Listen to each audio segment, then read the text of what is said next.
ई रूपी क्या है? ये कैशलेस भुगतान के लिए लाभार्थियों के लिए दिया गया है ये ई रूपी। अब ये क्या सिस्टम है बताइए, समझिए क्या है।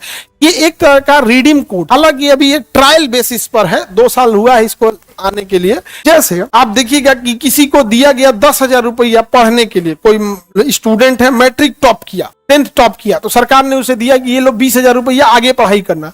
आपको लगता है 20,000 पढ़ाई पे खर्चा होगा? इधर उधर खर्चा हो जाता है। तो गवर्नमेंट इससे परेशान हो गई, किसानों को सब्सिडी दीजिए उसके लिए वो खर्चा कर देगा कहीं और, मतलब परेशान हो गई थी गवर्नमेंट इससे। ऐसा दूसरा क्या था, इसका ब्लैक यूज भी बहुत ज्यादा होता था कि 20,000 रुपया चाहिए तो फिर स्कूल के प्रिंसिपल को 5,000 खिलाइए तब देगा 20,000, तो आपको मिला कितना? 15।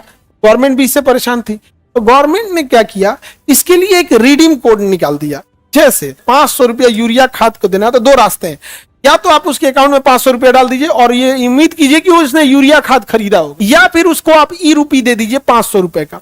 ई रूपी क्या है, वो एक तरह का क्यूआर कोड है या एक तरह का बार कोड है, वो आप उसे दे दीजिए और वो 500 रुपए का रहेगा, वो लिखा भी रहेगा, मतलब आपको एक सर्टिफिकेट रहेगा 500 रुपए का ई रूपी।